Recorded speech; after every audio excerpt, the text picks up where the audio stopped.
당신 같은 사람은 이래야 정신을 차리지. 30대 초반의 여자 박연주는 분노에 찬 얼굴로 하이힐을 벗어들었어요. 그 앞엔 소박한 청소부 유니폼을 입은 55살쯤 되어 보이는 여인이 서 있었습니다.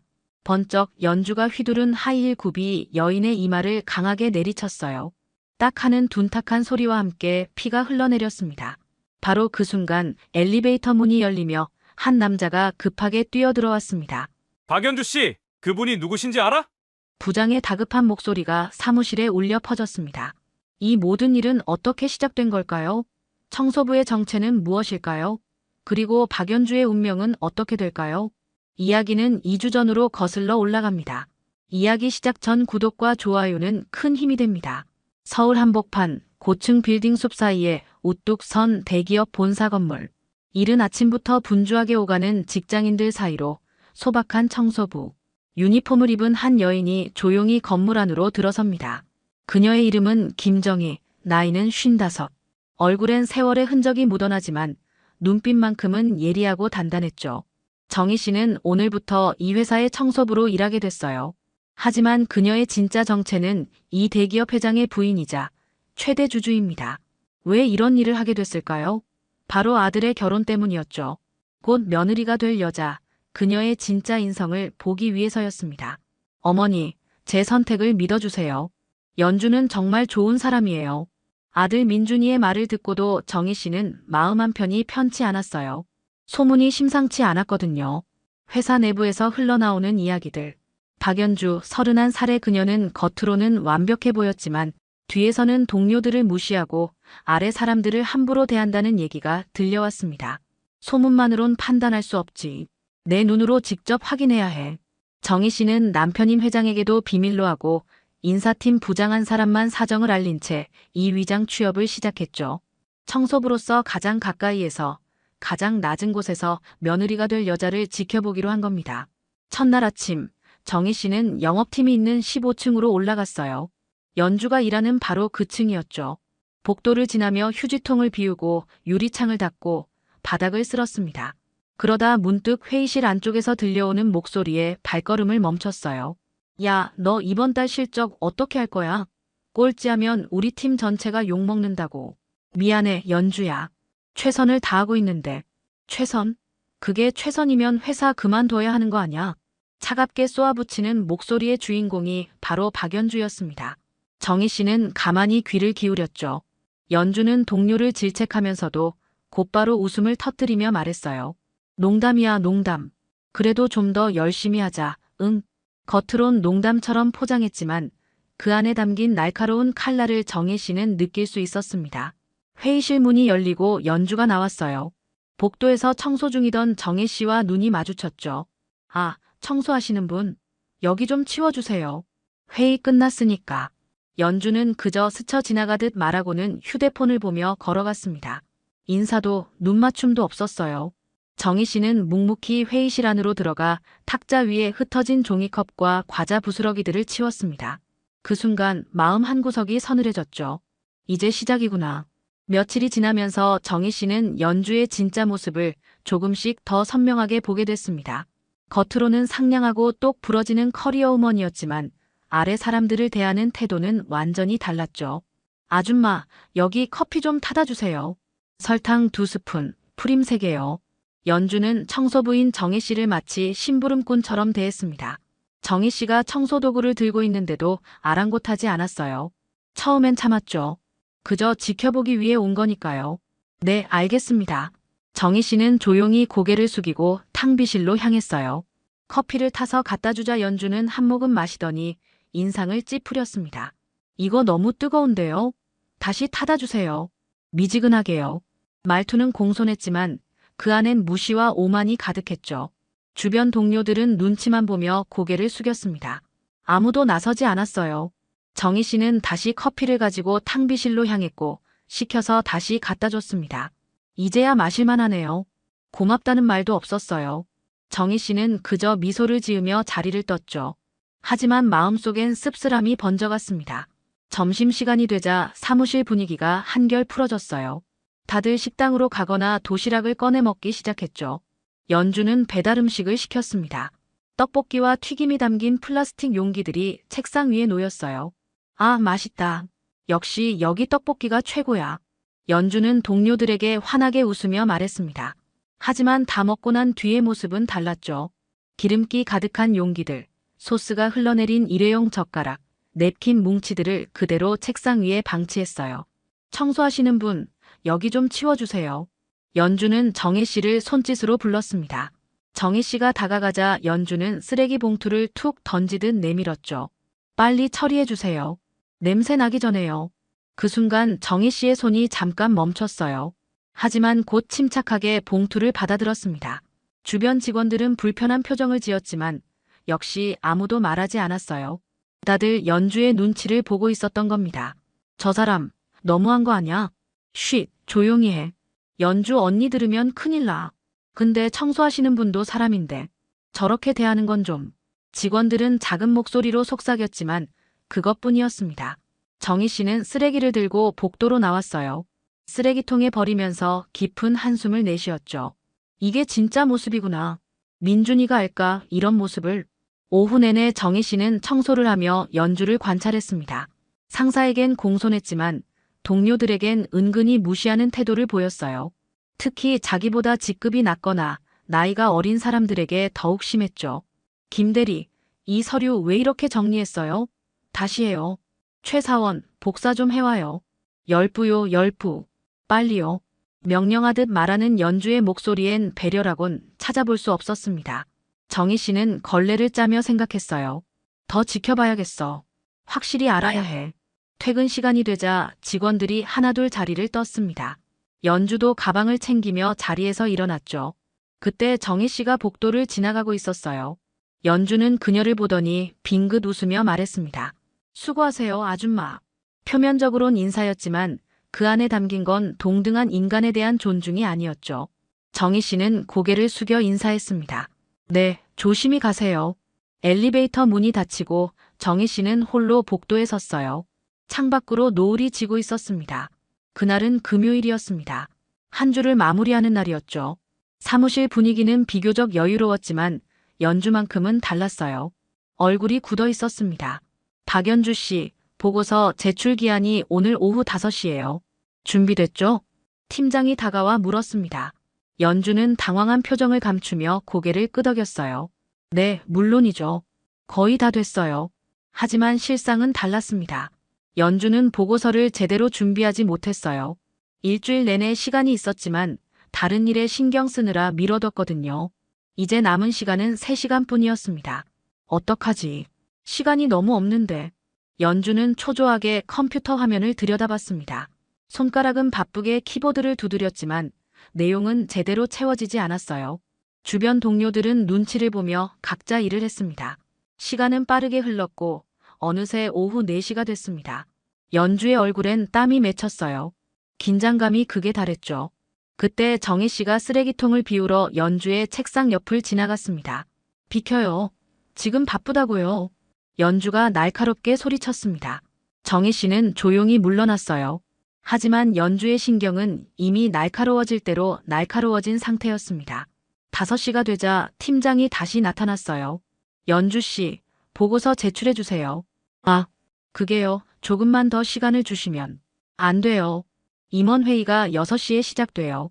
지금 당장 제출해야 합니다. 팀장의 목소리는 단호했습니다. 연주는 당황했어요. 보고서는 절반도 완성되지 않았거든요.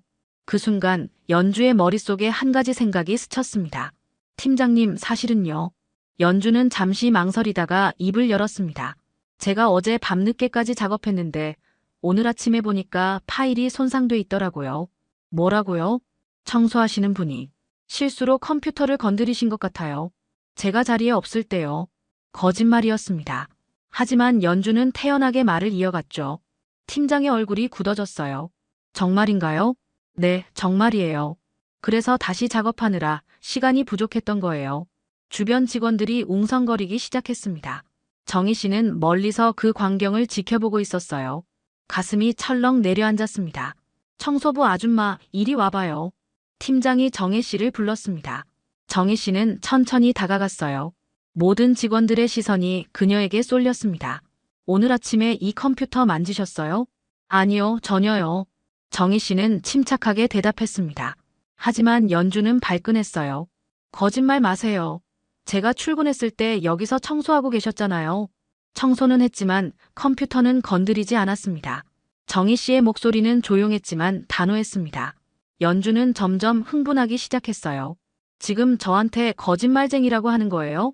청소부 주제에 감히. 순간 사무실이 얼어붙었습니다. 연주의 말투가 너무 노골적이었거든요. 직원들은 놀란 표정으로 서로를 쳐다봤어요. 연주 씨, 진정하세요.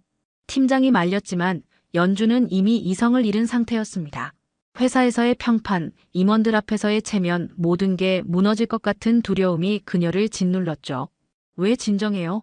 이 사람 때문에 제가 망신당하고 있잖아요.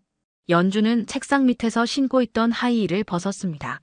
그리고 분노에 찬 표정으로 정희 씨에게 다가갔어요. 당신 같은 사람은 이래야 정신을 차리지. 그 순간 연주는 구두를 높이 치켜들어 정희 씨의 이마를 내리쳤습니다. 딱 하는 소리와 함께 정희 씨의 이마가 찢어졌어요. 피가 흘러내렸습니다. 정희 씨는 비틀거렸지만 쓰러지지 않았습니다. 이마를 손으로 감싸쥐며 그 자리에 섰어요. 피가 손가락 사이로 흘러내렸습니다. 사무실은 완전히 얼어붙었습니다. 누구도 말을 하지 못했어요. 모두가 경악한 표정으로 그 광경을 바라봤죠. 연주 자신도 자기가 뭘 한 건지 깨닫고 손이 떨리기 시작했습니다. 이게 내가. 연주는 손에 든 구두를 내려다봤습니다. 정희 씨는 묵묵히 이마를 누르고 있었어요. 피는 계속 흘러내렸지만 그녀는 아무 말도 하지 않았습니다. 팀장이 황급히 다가왔습니다. 이게 무슨 짓이에요? 당장 구급차를 불러요. 한 직원이 황급히 전화기를 집어들었습니다. 다른 직원들은 그저 멍하니 서 있을 뿐이었어요. 정희 씨는 천천히 고개를 들어 연주를 바라봤습니다. 그 눈빛엔 분노도 원망도 없었어요. 그저 깊은 실망만이 담겨 있었습니다. 괜찮습니다. 구급차는 필요 없어요. 정희 씨는 조용히 말했습니다. 그리고 청소도구를 챙겨들고 천천히 사무실을 나섰어요. 복도를 걸어가는 그녀의 뒷모습은 쓸쓸했지만 어딘가 당당했습니다. 연주는 그 자리에 멍하니 서 있었어요. 손엔 여전히 구두가 쥐어져 있었습니다. 주변 동료들은 믿을 수 없다는 표정으로 그녀를 바라봤죠. 누군가 작은 목소리로 속삭였습니다. 미쳤어. 완전히 미쳤어. 정희 씨가 사무실을 나간 지 채 5분도 지나지 않았을 때 엘리베이터 문이 열리며 한 남자가 급하게 뛰어들어왔습니다. 회사 인사 담당 부장 최민수였어요. 그의 얼굴은 창백했고 이마엔 땀이 송골송골 맺혀 있었습니다. 박연주 씨 어디 있어요? 부장의 목소리는 급박했습니다. 직원들은 멍한 표로 연주를 가리켰어요. 연주는 여전히 그 자리에 서서 구두를 쥐고 있었죠. 부장님. 연주의 목소리는 떨렸습니다. 최 부장은 빠른 걸음으로 다가와 연주의 팔을 붙잡았어요. 지금 당장 나랑 같이 가요. 빨리. 무슨 일이에요? 저는 아무것도. 닥치고 따라와요. 부장의 목소리엔 다급함과 분노가 섞여 있었습니다. 그는 연주를 이끌고 빈 회의실로 들어갔어요. 문을 쾅 닫고는 연주를 똑바로 쳐다봤습니다. 내가 지금 뭘 한 건지 알기나 해? 부장의 목소리는 낮고 무거웠습니다. 연주는 어리둥절한 표정을 지었어요. 청소부를 때렸잖아요. 그게 뭐가 어때서요? 그 사람이 먼저 제 일을 망쳤는걸요. 이 바보 같은. 최 부장은 주먹으로 탁자를 쳤습니다. 쾅 하는 소리에 연주가 움찔했어요. 그 사람이 누군지 알아? 방금 내가 때린 그 사람 말이야. 청소부잖아요. 그냥 청소하는 아줌마. 그 아줌마가 김정희 여사라는 걸 몰랐어. 순간 연주의 얼굴이 하얗게 질렸습니다. 김정희. 그 이름은 회사에서 모르는 사람이 없었죠. 이 회사 회장의 부인이자 최대 주주였으니까요. 뭐라고요? 연주는 비틀거렸습니다. 다리에 힘이 풀렸어요. 회의실 의자를 붙잡고 간신히 몸을 지탱했습니다. 말도 안 돼요. 그럴 리가 없어요. 청소부가 어떻게 직접 변장하고 들어오셨어. 아들이 결혼하기 전에 며느리 될 사람이 어떤 인간인지 보려고. 최 부장의 말에 연주는 완전히 얼어붙었습니다. 머릿속이 하얗게 변했어요. 지난 2주 동안 자신이 정혜 씨에게 어떻게 했는지 떠올랐습니다. 심부름시키고 무시하고 함부로 대하고 그리고 오늘 구두로 이마를 찍은 것까지. 안 돼. 연주는 바닥에 주저앉았습니다. 손이 부들부들 떨렸어요. 이제 어떻게 되는 거예요? 저 어떻게 되는 거냐고요? 어떻게 되긴. 끝났지. 완전히. 최 부장은 차갑게 말했습니다. 그리곤 회의실을 나가버렸어요. 연주는 혼자 남겨졌습니다. 차가운 바닥에 앉아 멍하니 천장을 바라봤죠. 밖에선 이미 소문이 퍼지고 있었습니다. 최 부장이 몇몇 직원들에게만 조용히 말했지만 그런 소문은 불처럼 번지는 법이죠. 진짜래. 그 청소부 아줌마가 회장님 부인이래. 헐. 그럼 연주 언니는 어떡하지? 당연히 끝났지. 며느리는커녕 회사에서도 잘릴걸. 직원들은 복도 구석구석에서 수군거렸습니다. 어떤 이는 놀라워했고 어떤 이는 연주를 동정했어요. 하지만 대부분은 씁쓸한 표정을 지었죠. 사실 연주 언니, 우리한테도 좀 심했잖아. 맞아. 늘 위에 사람들한테만 잘 보이려고 했지. 그래도 저렇게 될 줄은. 불쌍하긴 하다. 한편 정혜 씨는 1층 화장실에서 상처를 닦고 있었습니다. 거울을 보니 이마에 선명한 상처가 나 있었어요. 피는 멈췄지만 멍이 들기 시작했습니다. 아프시겠어요? 뒤에서 목소리가 들렸습니다. 최 부장이었어요. 그는 구급상자를 들고 있었습니다. 괜찮습니다. 정희 씨는 담담하게 대답했습니다. 최 부장은 조심스럽게 다가와 소독약과 밴드를 꺼냈어요. 처치해드릴게요. 고맙습니다, 최 부장. 상처에 소독약을 바르는 동안 정희 씨는 아무 소리도 내지 않았습니다. 고통을 참는 모습이 역력했지만 표정은 평온했어요. 모두 봤습니다. 충분히 봤어요. 정희 씨는 조용히 말했습니다. 이제 끝내야겠어요. 더 이상은 안 되겠습니다. 최 부장은 고개를 끄덕였습니다. 그도 이 상황이 여기서 끝나야 한다는 걸 알고 있었죠. 내일 임원회의 때 말씀하시겠습니까? 네, 그래야겠어요. 정희 씨는 거울 속 자신의 모습을 바라봤습니다. 이마의 상처가 선명했어요. 하지만 그녀의 눈빛은 흔들림이 없었습니다. 민준이에게도 알려야죠. 아들이 알 권리가 있으니까요. 같은 시각 연주는 여전히 회의실 바닥에 앉아 있었습니다. 휴대폰이 울렸어요. 민준이었습니다. 하지만 연주는 전화를 받지 못했어요. 손이 너무 떨려서 휴대폰을 제대로 잡을 수조차 없었습니다. 어떡하지? 어떡해? 연주는 중얼거렸습니다. 눈물이 주르륵 흘러내렸어요. 하지만 이미 늦었습니다. 돌이킬 수 없는 강을 건너버렸으니까요. 복도에선 여전히 웅성거림이 계속됐습니다. 그 청소부, 평범한 사람이 아니었어. 우리도 조심해야 돼. 누가 지켜보고 있을지 모르잖아. 직원들의 목소리엔 두려움과 경각심이 섞여 있었습니다. 주말이 지나고 월요일 아침이 밝았습니다. 평소와 다름없이 직원들이 출근했지만 사무실 분위기는 무겁게 가라앉아 있었어요. 금요일에 벌어진 일이 입에서 입으로 전해지며 회사 전체로 퍼져나갔거든요. 들었어? 영업팀 박연주 씨가 회장 부인을 때렸대. 말도 안 돼. 미쳤나 봐. 청소부인 줄 알고 그랬대. 근데 알고 보니 회장 부인이었던 거지. 구내 식당에서도 복도에서도 엘리베이터 안에서도 그 이야기뿐이었습니다.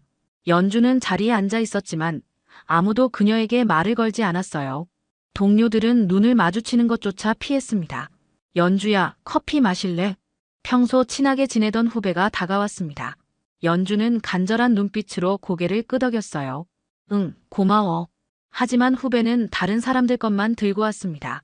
연주의 것은 없었죠. 아, 미안. 깜빡했어. 후배는 어색하게 웃으며 자리로 돌아갔습니다. 하지만 그게 깜빡한 게 아니란 걸 연주는 알고 있었어요. 의도적으로 빼먹은 거였습니다. 점심시간이 되자 연주는 혼자 식당으로 향했습니다. 평소엔 동료들과 함께 가곤 했는데 오늘은 아무도 같이 가자는 말을 하지 않았어요. 식당에 들어서자 사람들의 시선이 일제히 쏠렸습니다. 그리곤 곧 고개를 돌렸죠. 연주는 식판을 들고 음식을 담았습니다. 자리를 찾아 두리번거렸지만 어디에도 앉을 곳이 없었어요. 빈자리가 있어도 사람들은 가방이나 서류를 올려놓으며 자리를 막았습니다. 여기 앉아도 될까요? 연주가 조심스럽게 물었습니다. 하지만 그 자리에 앉아있던 직원은 고개를 저었어요. 미안해요. 친구 기다리고 있어요. 거짓말이었습니다. 하지만 연주는 아무 말도 할 수 없었어요. 결국 구석자리에 혼자 앉아 식사를 했습니다. 음식은 목으로 넘어가지 않았습니다. 오후가 되자 더 충격적인 소식이 들려왔습니다. 거래처에서 연락이 온 거예요. 박연주 씨와는 더 이상 일하고 싶지 않습니다. 왜 그러시죠? 무슨 문제라도. 소문 들었어요. 그런 사람과 거래할 순 없습니다. 전화를 끊는 소리가 사무실에 울렸습니다. 팀장의 얼굴이 굳어졌어요. 연주는 책상에 엎드렸습니다. 모든 게 무너지고 있었죠. 저녁 무렵 연주의 휴대폰이 울렸습니다. 민준이었어요. 주말 내내 전화를 피했지만 이젠 더 이상 피할 수 없었습니다. 여보세요. 연주야, 우리 만나야겠어. 민준의 목소리는 차가웠습니다. 평소의 따뜻함은 온데간데 없었어요. 응, 알았어. 지금 당장 회사 앞 카페로 나와. 전화가 끊겼습니다. 연주는 떨리는 손으로 가방을 챙겼어요. 사무실을 나서는데 모두의 시선이 따가웠습니다. 카페에 도착하자 민준이 이미 와 있었습니다. 그의 표은 단단히 굳어 있었어요. 연주는 조심스럽게 다가가 앉았습니다. 민준 오빠, 어머니한테 들었어. 전부 다. 민준은 연주를 똑바로 쳐다봤습니다. 그 눈빛엔 실망과 분노가 가득했어요. 오빠, 그건 내가 몰랐어. 청소부인 줄 알고. 청소부면 때려도 돼. 그게 내 생각이야? 민준의 목소리가 높아졌습니다. 주변 사람들이 힐끗 쳐다봤지만 그는 개의치 않았어요. 아니, 그게 아니라 나도 그때 너무 화가 나서. 변명하지 마. 어머니 이마에 난 상처봤어. 아직도 멍이 들어있더라. 연주는 고개를 숙였습니다. 눈물이 뚝뚝 떨어졌어요. 미안해. 정말 미안해. 미안하다고 다야. 넌 어머니한테만 그런 게 아니잖아. 회사 사람들한테도 아랫사람들한테도 늘 그랬지. 민주는 한숨을 깊게 내쉬었습니다. 나도 소문 들었어. 내가 회사에서 어떻게 행동했는지. 다들 널 무서워하고 싫어한다더라. 아니야. 그건 오해야. 오해? 어머니가 직접 보셨는데 그게 오해야? 민주는 주머니에서 작은 상자를 꺼냈습니다. 약혼 반지가 들어있는 상자였어요. 이거 돌려줘. 오빠. 제발. 연주야, 난 널 사랑했어. 정말로. 근데 내가 사랑한 건 진짜 내가 아니었나 봐. 겉모습만 보고 속은 거지. 민주는 자리에서 일어났습니다. 연주는 그의 손을 붙잡으려 했지만 민주는 뿌리쳤어요. 다시는 연락하지 마.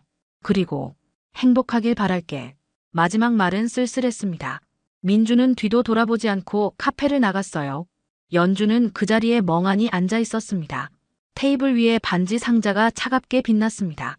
그날 밤 연주는 집에 돌아가지 못했습니다. 한강 다리 위를 걸으며 울었어요.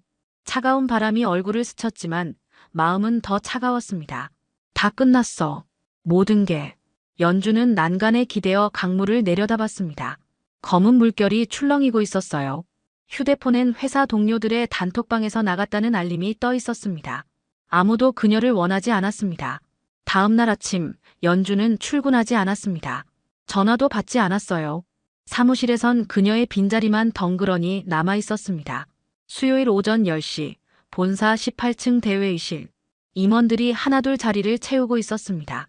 분기별 정례 회의였지만 오늘은 분위기가 사뭇 달랐어요. 회장의 부인인 김정혜 여사가 직접 참석한다는 소식이 전해졌거든요. 여사님이 직접 오신다니 무슨 일이래? 글쎄, 중요한 발표가 있나 봐. 임원들은 수군거렸습니다. 회의실 문이 열리고 정혜 씨가 들어왔어요. 깔끔한 정장 차림이었지만 이마에 밴드가 눈에 띄었습니다. 임원들은 일제히 일어나 인사했죠. 앉으세요. 정혜 씨의 목소리는 차분했습니다. 하지만 그 안에 담긴 무게감은 회의실 전체를 짓눌렀어요. 오늘 여러분께 말씀드릴 게 있어서 이 자리에 왔습니다. 정혜 씨는 천천히 주위를 둘러봤습니다.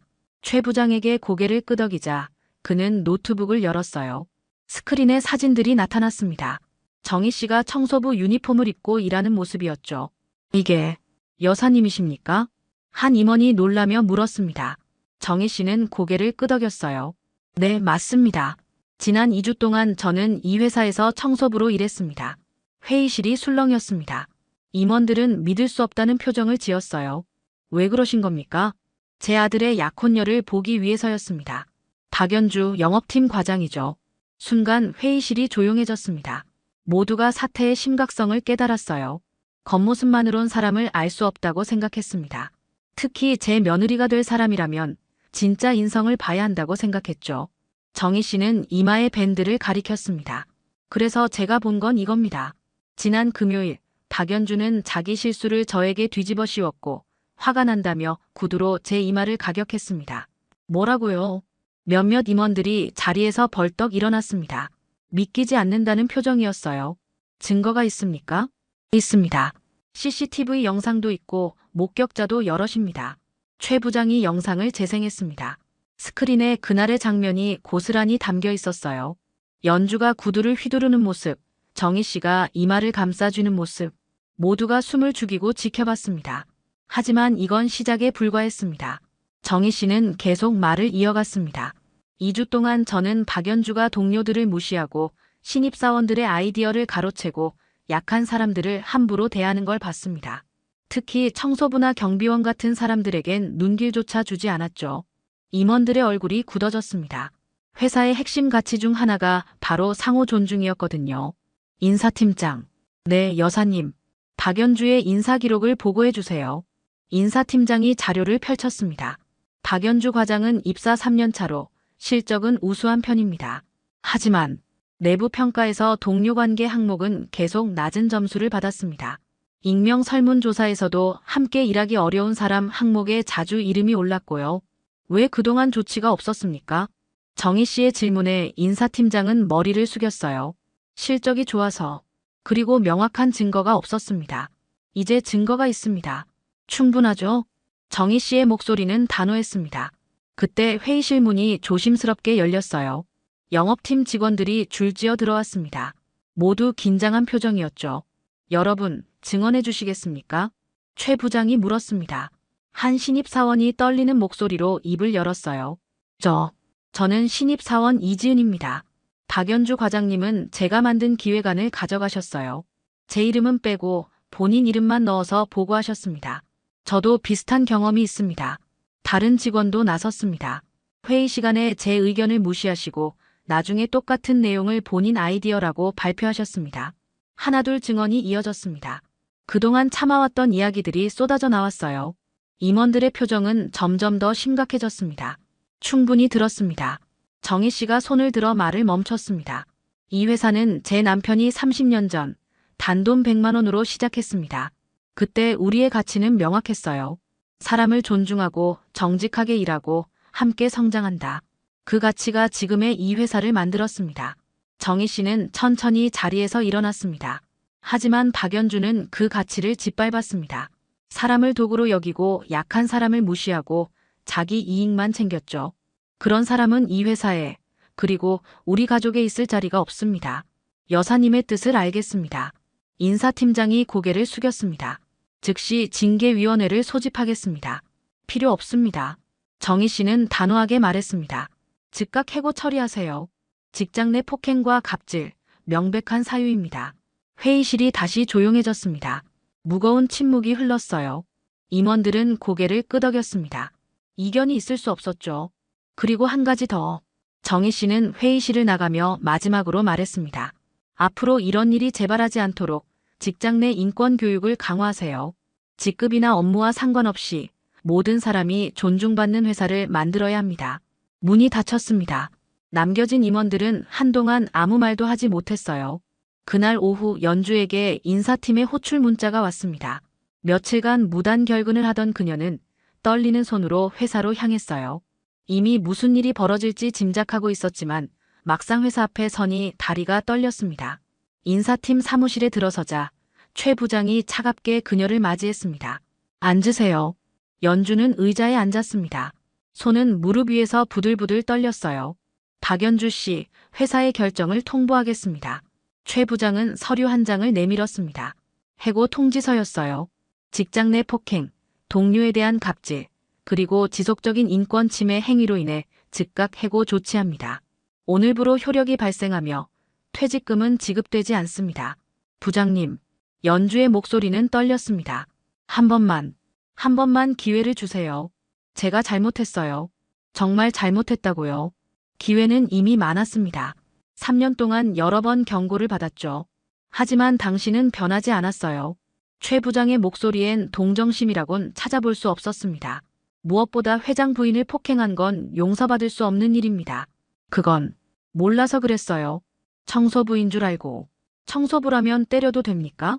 최 부장의 날카로운 질문에 연주는 입을 다물었습니다. 할 말이 없었어요. 짐을 싸서 오늘 안으로 나가세요. 보안팀이 동행할 겁니다. 연주는 비틀거리며 일어났습니다. 복도를 걸어 자기 자리로 가는데 모든 직원들의 시선이 따가웠어요. 어떤 이는 동정했고 어떤 이는 차갑게 외면했습니다. 책상 앞에 서자 지난 3년이 주마등처럼 스쳐 지나갔습니다. 입사 첫날의 설렘, 첫 계약을 따냈을 때의 기쁨, 승진 발표를 들었을 때의 자부심. 하지만 이제 모든 게 끝났어요. 연주야. 뒤에서 목소리가 들렸습니다. 같은 팀 후배였어요. 연주는 고개를 돌리지 않았습니다. 미안해. 나도 어쩔 수가 없었어. 후배는 작은 상자 하나를 책상 위에 놓고 갔습니다. 안에는 사무실에서 쓰던 개인 물건들이 담겨 있었어요. 누군가 미리 챙겨준 거였죠. 연주는 상자를 들고 엘리베이터로 향했습니다. 보안 직원 한 명이 조용히 뒤를 따랐어요. 엘리베이터 안에서 연주는 거울에 비친 자신의 모습을 봤습니다. 초췌하고 비참한 모습이었죠. 1층에 내려서자 로비에 사람들이 모여 있었습니다. 바로 그때 정희 씨가 회장과 함께 들어오는 모습이 보였어요. 연주는 얼어붙었습니다. 정희 씨도 연주를 발견했습니다. 두 사람의 시선이 마주쳤어요. 정희 씨는 천천히 다가왔습니다. 연주는 무릎이 꺾이며 그 자리에 주저앉았어요. 죄송합니다. 정말 죄송합니다. 눈물이 주르륵 흘러내렸습니다. 하지만 정희 씨의 표정은 차갑게 굳어 있었어요. 박연주 씨, 정희 씨는 담담하게 말했습니다. 남을 어떻게 대하는지가 그 사람의 진짜 값어치입니다. 당신은 지위가 낮다고 힘이 없다고 사람들을 무시했어요. 그게 당신의 진짜 모습이었죠. 아니에요. 저는. 변명하지 마세요. 2주 동안 제가 다 봤습니다.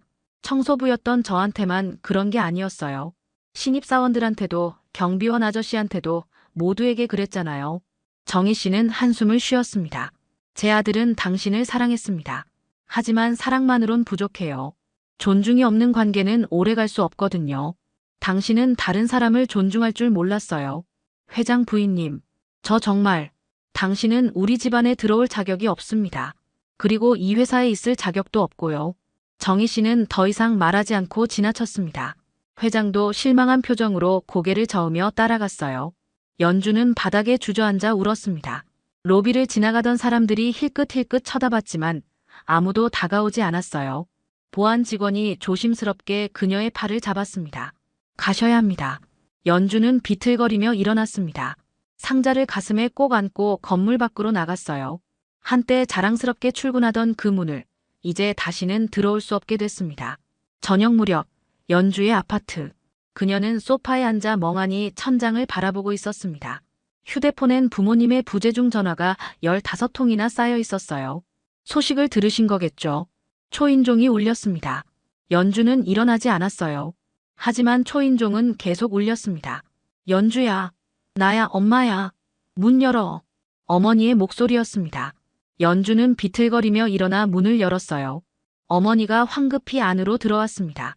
애야, 무슨 일이 있었던 거야? 어머니는 연주를 안았습니다. 연주는 어머니 품에서 아이처럼 울었어요. 엄마, 나 다 망쳤어. 모든 걸 다 망쳤어. 괜찮아, 괜찮아. 엄마가 있잖아. 하지만 괜찮을 리 없었습니다. 직장도 약혼자도 미래도 모두 잃어버렸으니까요. 연주가 쌓아 올린 모든 것들이 한순간에 무너져 내렸습니다. 그날 밤 연주는 창밖을 바라보며 생각했습니다. 만약 다시 돌아갈 수 있다면 모든 걸 다르게 했을 텐데. 사람들을 존중하고 겸손하게 행동하고 진심으로 대했을 텐데. 하지만 시간은 되돌릴 수 없었습니다. 이미 저질러진 일들은 돌이킬 수 없었어요. 남은 건 후회와 자책뿐이었습니다. 다음 날 아침 회사는 평소처럼 분주하게 돌아가고 있었습니다. 하지만 영업팀 사무실은 어딘가 다른 느낌이었어요. 연주의 빈자리가 너무나 선명하게 눈에 들어왔거든요. 아침 조회 시작하겠습니다. 팀장이 직원들을 모았습니다. 모두들 긴장한 표정으로 자리에 앉았어요. 여러분도 알다시피 박연주 과장은 어제부로 회사를 떠났습니다. 직장 내 폭행과 갑질로 인한 징계 해고였습니다. 직원들 사이에서 작은 탄식이 흘러나왔습니다. 예상했던 일이었지만 막상 공식 발표를 듣고 나니 무거웠어요. 이번 일을 계기로 회사는 직장 내 인권 보호를 더욱 강화할 예정입니다. 여러분 한 분 한 분이 존중받는 환경을 만들어 가겠습니다.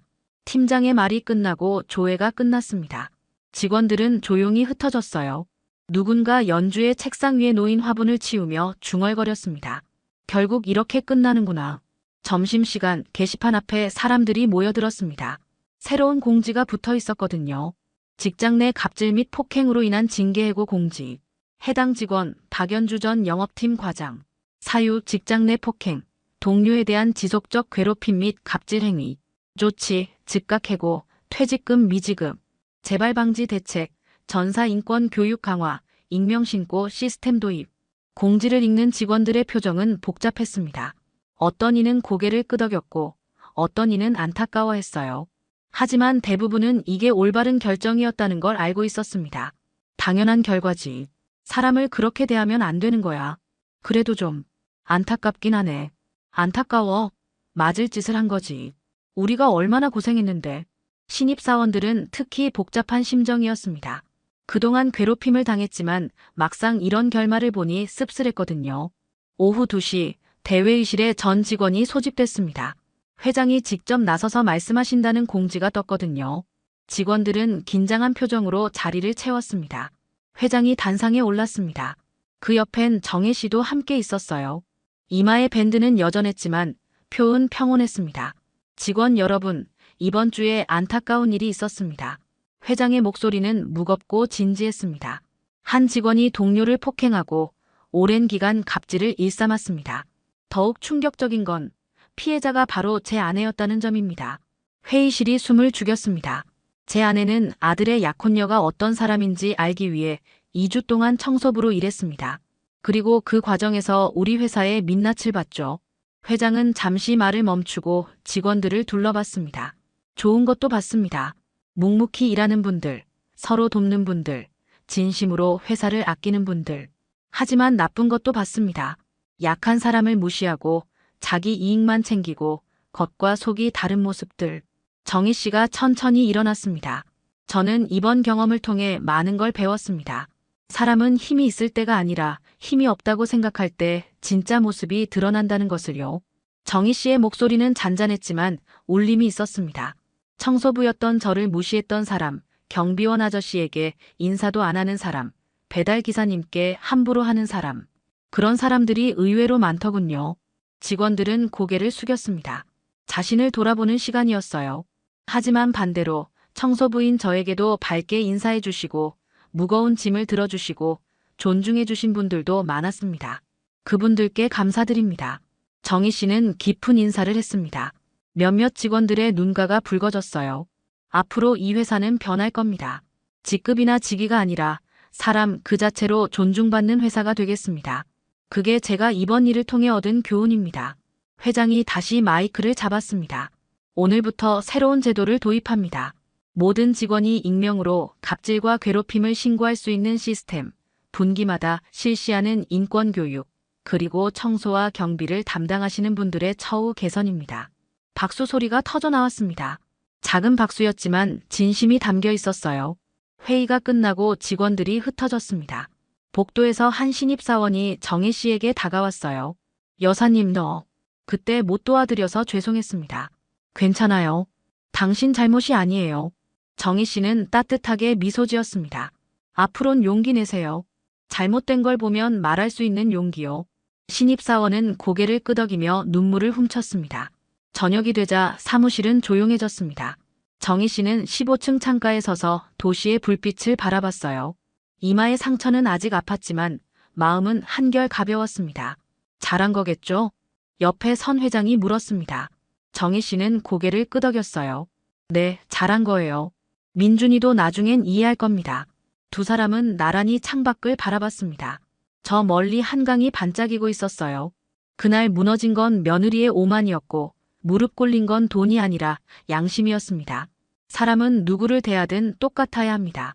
회장 앞에서든 청소부 앞에서든 그 사람의 진짜 모습은 변하지 않아야 하죠. 왜냐하면 진짜 품격은 힘이 있을 때가 아니라 아무도 보지 않을 때 드러나니까요. 연주는 그걸 몰랐습니다. 아니, 알면서도 무시했던 거겠죠. 그리고 그 대가를 혹독하게 치렀습니다.